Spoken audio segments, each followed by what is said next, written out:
Bonsoir à toutes et à tous, bienvenue dans cette édition d'information de l'actualité ce soir.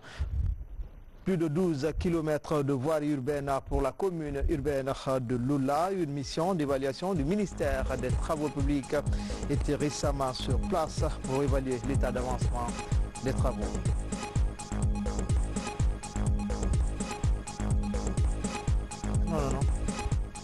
Et puis le forum de l'étudiant va ouvrir ses portes à partir de la semaine prochaine. Cette troisième édition connaîtra l'introduction des masterclass pour allier formation et emploi. Enfin, ce rituel de la pénitence à Conakry étaient nombreux, ces fidèles catholiques à se donner rendez-vous à Koleya, une manière pour ces fidèles de renouveler leur foi au Christ, une marche qui part de l'église de Koleya au jardin de l'archevêché de Conakry. Encore une fois, bonsoir à toutes et à tous. Bienvenue dans cette édition d'information. Les parlementaires de la CEDEAO sont en conclave à Conakry. Cette rencontre délocalisée de la commission mixte consiste à trouver d'autres alternatives pour l'emploi et l'entrepreneuriat de jeunes ouest-africains. Une problématique considérée comme principale cause de la migration. Abdoulaye Ningelande Diallo. Selon un rapport de l'Organisation internationale pour la migration, le manque d'emploi est l'une des causes de la migration. La région ouest-africaine enregistre un taux élevé de ces flux migratoires. Pour résoudre ce problème d'immigration, il faut créer de l'emploi afin que les jeunes puissent travailler et gagner des revenus pour rester et vivre en Guinée, vivre en Afrique. Donc il faut régler le problème d'emploi. Et pour régler le problème d'emploi, ce n'est pas l'État qui emploie, c'est le secteur privé qui emploie. Donc il faut développer les PME, il faut aider les PME et il faut aussi aider les étudiants sortants à aller vers l'esprit d'entrepreneuriat. Les députés membres de cette organisation se donnent rendez-vous à Conakry pour identifier des pistes de solutions afin de réduire le phénomène. J'espère qu'à travers leur communication, nous allons pouvoir exploiter toutes les propositions qui tomberont et par la suite nous verrons comment faire pour prendre cela en considération tant au niveau du Parlement de la Guinée qu'au niveau du gouvernement pour améliorer nos politiques, notre politique, n'est-ce pas, d'immigration dans ce sens. Nous avons une session ordinaire où tous les députés vont se pencher sur toutes les questions sur les réunions délocalisées et discuter en profondeur pour faire une résolution à l'attention des chefs d'État ou donner un avis sur ces questions. Le gouvernement guinéen et ses partenaires, comme l'ONUDI, accompagnent l'initiative des parlementaires de la sous-région.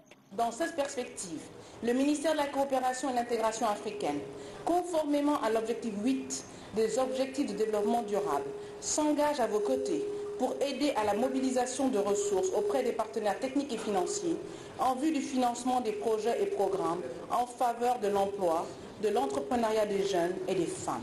À travers cette rencontre de Conakry, les parlementaires comptent impulser une nouvelle politique axée sur la promotion de l'entrepreneuriat et le développement des petites et moyennes entreprises en faveur des États ouest-africains.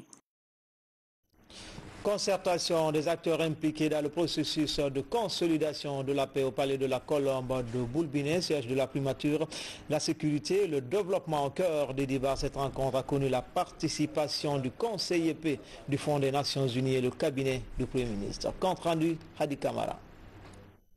C'est une séance de travail. Elle est axée sur le suivi et évaluation des projets financés par le Fonds de consolidation de la paix. Ici, les acteurs impliqués dans ce processus sont mobilisés pour discuter des voies et moyens permettant de viabiliser tous les projets inscrits dans cette dynamique enclenchée. Nous avons un projet autour du renforcement de la chaîne pénale, ça c'est avec le ministère de la Justice. Nous avons un projet dans le cadre du renforcement du système de sécurité. Nous avons un projet dans le cadre de la protection de l'environnement, un autre projet dans le cadre de la prévention du radicalisme, un projet dans le renforcement du dialogue politique, etc. etc. Donc toute une panoplie de projets qui correspondent exactement, parce que, disons, aux besoins nationaux. Les actions prioritaires sont déjà définies et le gouvernement s'attelle à améliorer les conditions de travail des acteurs afin de mener à bien ces différents projets. C'est une rencontre qui s'inscrit dans le cadre de la nouvelle impulsion que souhaite donner le Premier ministre dans l'exécution du portefeuille du Fonds de consolidation de la paix. C'est un fonds qui présente des enjeux qui sont prioritaires.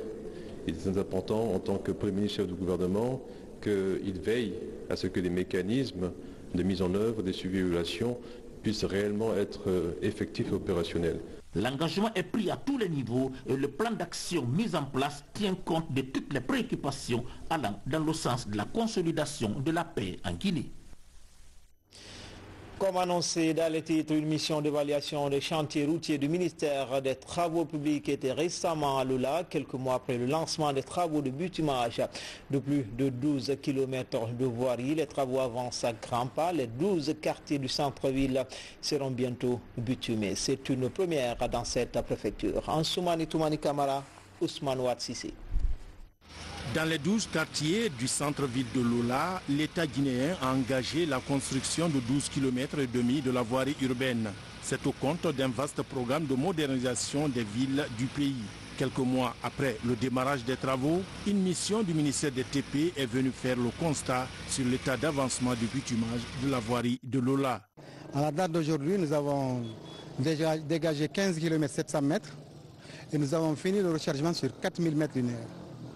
Nous avons entamé la construction de 12 dallos et nous sommes sur les analyses géotechniques sur 6 lignes, totalisant 4000 mètres linéaires.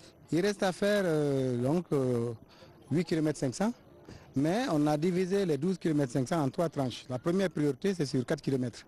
Sur les premiers 4 km là, nous finissons maintenant là, la couche de fondation. On a visité les 12,5 km. La recommandation fondamentale que j'ai donnée, je dis de faire attention aux travaux d'assainissement. Parce qu'une route sans assainissement, sa durabilité est vraiment limitée. Donc j'ai recommandé à ceux qu'on veille sur ça. J'ai recommandé aussi de ne pas commencer des grosses œuvres tant que la mission de contrôle ne serait pas là. Ça, c'est pour garantir la qualité des travaux. À part la route nationale qui traverse la ville, c'est la première fois que les principales artères de Lola seront construites et recouvertes de bitume.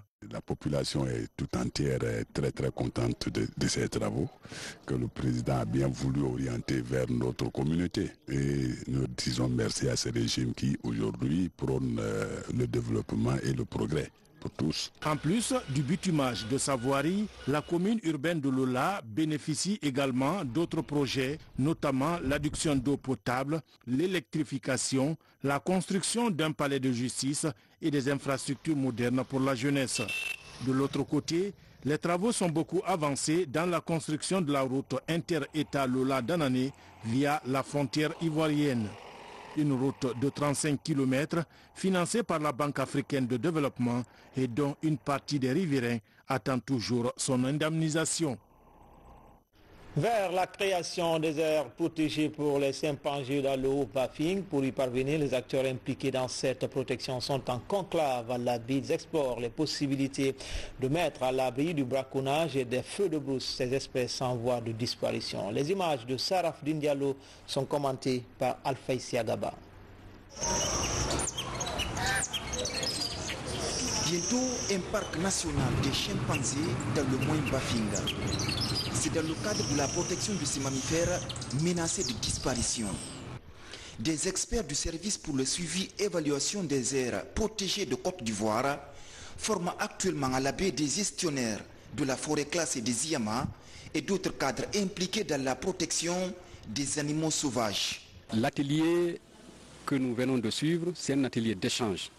C'est un atelier qui regroupe une vingtaine de participants venus de différentes aires protégées de la Guinée, notamment le parc national du Haut-Niger, comment on appelle, le parc national du Badiar, la biosphère de Ziama et des cadres venus aussi de l'Office guinéen des parcs et réserves. Nous participons à une formation qui porte sur la mise en place d'un système de suivi et évaluation au profit de nos collègues de l'Office guinéen des parcs et réserves avec la collaboration de la White Chimpanzee Foundation, donc la fondation pour les chimpanzés sauvages ici en Guinée, qui est chargée de mettre en place donc au travers d'un projet le parc national du Moyen-Bafing.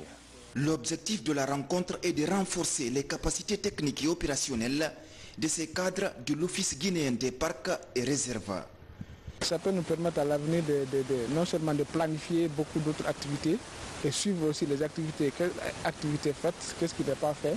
Et ça peut nous permettre aussi de former d'autres. Ces partenaires ivoiriens spécialistes de faune et de flore sont convaincus de ces expériences. Promouvoir la filière avicole en Guinée sur le cheval de bataille de l'association des vendeurs de volailles et cadre du ministère de l'élevage. Ils échangent pour trouver des stratégies censées booster cette filière porteuse de croissance. Lancé Koulibaly.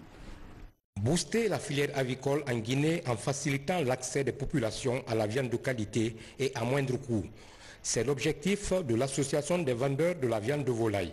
Pour y parvenir, elle souhaite l'appui du département de l'élevage. On a fait une analyse, une approche par rapport à cette qualité, enfin mauvaise qualité j'allais dire, et nous nous sommes dit que ici, en Guinée, on pourrait faire de la viande de volaille de qualité qui on pourrait même aller jusqu'à labelliser la qualité volaille Guinée. Il s'agit pour ses partenaires d'échanger en vue de lever les contraintes qui entravent le développement de cette filière.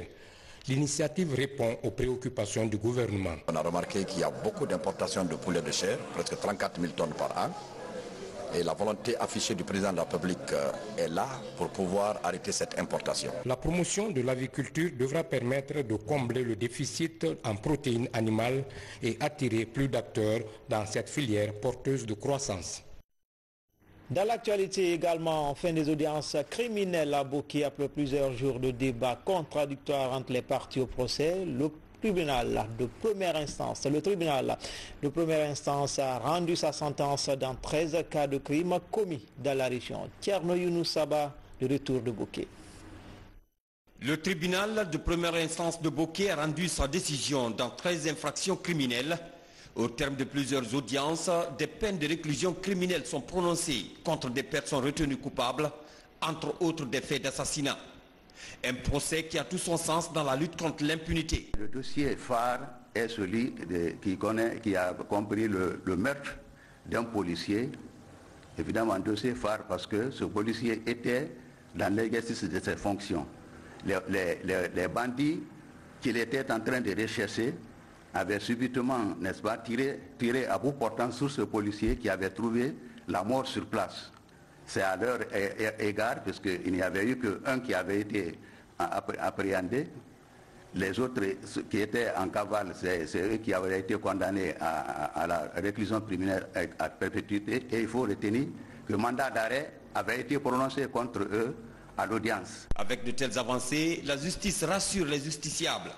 La tenue des audiences sur des lieux de crime semble contribuer à rétablir une confiance perdue à Boké. Les victimes que nous sommes aujourd'hui, nous voyons déjà ces criminels-là emprisonnés et condamnés, ça nous met effectivement à l'aise. Après ces premières audiences, le tribunal criminel de Boké annonce l'examen de 7 autres affaires. Avec cette célérité, la justice veut gagner le combat contre les auteurs de crimes dans le Kakandé. Espace éducation, une nouvelle cartographie de l'Université générale Lansana Conté de Sonfonia. Les résultats de cette étude viennent d'être présentés à Conakry. C'est le fruit d'un travail abattu par un groupe de chercheurs et d'étudiants de cette institution d'enseignement supérieur. Désormais, la reconnaissance des dimensions du bâtiment et ses services est connue. C'est le ministre Yero Baldé qui a présidé la cérémonie. Bakari Bamba Kondé. Située dans le quartier Sonfonia, commune de Ratoma, l'Université générale Lansana Conté est l'une des plus vastes du pays. Avec au total 76,6 hectares de superficie, les autorités de ce campus ont initié le projet de mise en place d'un système d'information géographique pour le développement maîtrisé de l'institution. Ce projet doit aider à localiser l'université, identifier les différents bâtiments et services qui s'y trouvent. Les résultats de ces travaux sont présentés aux autorités universitaires de Sonfonia et à celles du département de l'enseignement supérieur pour amendement et adoption. C'est de doter cette université d'un système d'information géographique en tant qu'outil d'aide à la décision, mais aussi de voir dans quelle mesure on peut améliorer davantage le système global de gouvernance et en matière de construction et en matière de développement institutionnel. Ces résultats sont le fruit de quelques années de recherche qui, désormais, doivent faciliter la reconnaissance des limites du site par les étudiants et encadreurs. Selon les initiateurs, il y a 9,91 hectares de bâtis, 1,3 hectares de cités et 7,81 hectares de non bâtis. Désormais, nous avons décidé de mettre en place des équipes de recherche pour matérialiser les enseignements que nous donnons. Le système d'information géographique est un système qui est utilisé comme outil de planification, de décision, à la fois intéressant pas seulement pour l'université, mais même pour tout le pays. En tout cas, c'est utilisé ailleurs et ça donne de très bons résultats. En plus de l'université générale Lansana Conté de Sofonia, les initiateurs du projet comptent élargir leurs travaux aux autres campus du pays, mais aussi proposer aux autorités universitaires du pays un système d'information générale en abrégé SIG à l'image des institutions d'enseignement supérieur d'autres pays. C'est devenu une tradition. La 3e édition du Forum de l'étudiant ouvre ses portes la semaine prochaine au Palais du Peuple. Une opportunité pour mettre en exergue les actions déjà menées au sein des campus, mais aussi d'introduire des masterclass pour allier la formation à l'emploi. Francis Collier. La 3e édition du Forum de l'étudiant guinéen est annoncée devant la presse nationale. Cette année encore, lycéens et étudiants seront devant des stands pour s'informer, s'orienter et choisir des filières de formation professionnelle. Le ministre de l'Enseignement supérieur, entouré de ses homologues de l'Éducation nationale et de la formation professionnelle, parle de la particularité de cette 3e édition en faveur de l'étudiant guinéen. Ce sont les masterclass que nous allons initier, à commencer par le président de la République, le Premier ministre et certains ministres, aussi certaines autorités.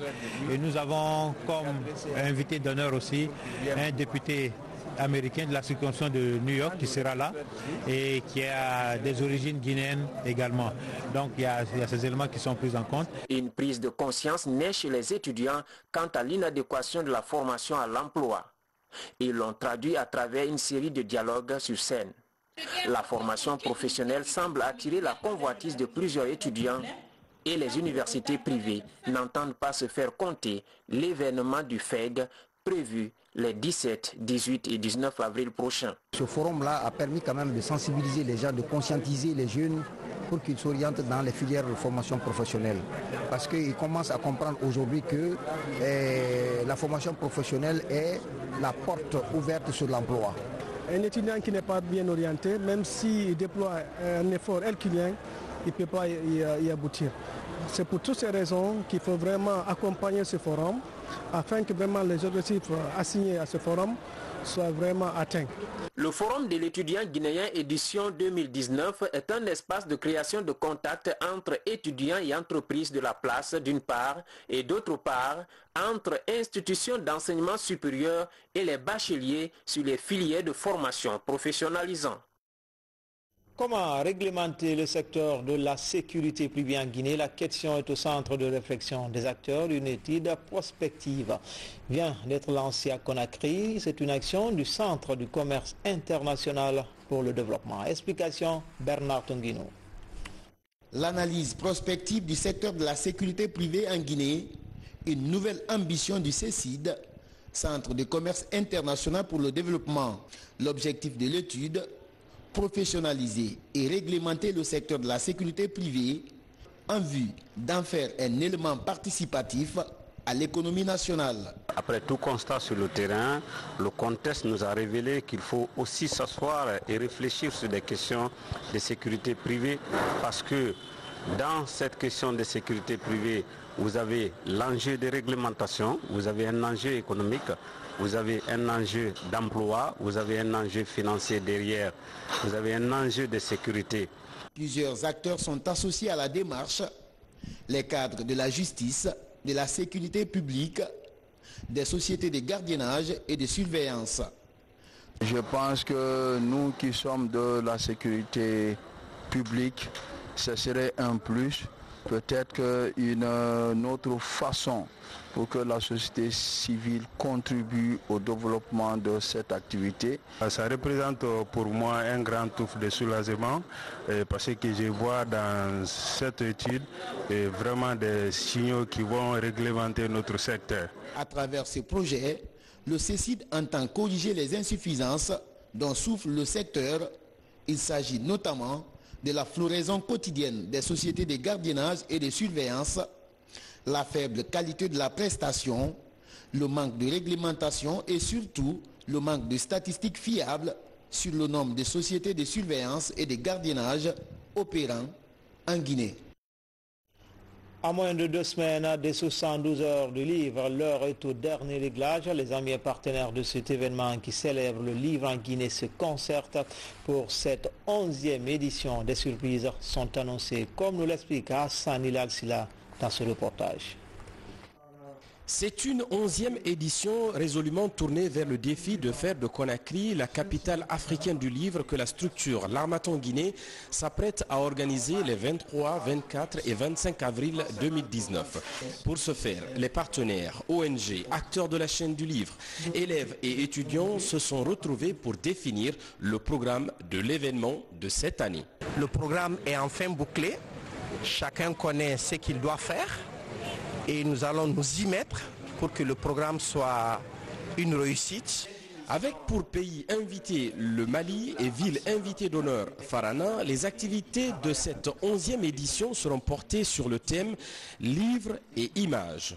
À partir du 21 avril prochain, les invités des 4 coins du monde vont rallier la capitale guinéenne avant de se retrouver le lendemain dans les rencontres professionnelles sur les défis d'un marché africain du livre et de la lecture.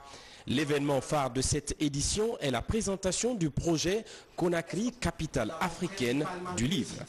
Les acteurs sont engagés pour cette 11e édition. Nous allons lancer l'idée du marché international du livre d'Afrique de Conakry. Mais je suis présenté au public guinéen le prochain projet de Conakry, capitale africaine du livre. Nous avons atteint la maturité et cette maturité va être consacrée par justement la création à Conakry, l'érection de Conakry comme capitale africaine du livre. Dans ce programme, la ville invitée d'honneur recevra le 26 avril tous les invités, la visite de la bibliothèque de la ville de Farana et la cité du Niger, la tombe de la Jeune Vierge, la villa André Touré et le barrage Funkama seront visités par les nombreux invités. Dans l'actualité encore, ils étaient de nombreux fidèles catholiques cet après-midi dans les rues de Conakry pour participer à la marche pénitentielle pour le centre-ville. Ce rituel de la pénitence part de l'église de Collé-Jardin de l'archevêché de Conakry. Une marche effectuée le dernier vendredi avant la semaine sainte qui mène à Pâques, une manière pour les fidèles de renouveler leur foi au Christ. Abraham Christopher Conté, Bernard Tonguino. Près de 5 km de marche en prière, une tradition vieille de plus de 25 ans. Le dernier vendredi avant la Semaine Sainte, les fidèles chrétiens de l'archidiocèse de Conakry effectuent une marche pénitentielle, les conduisant au jardin de l'archevêché.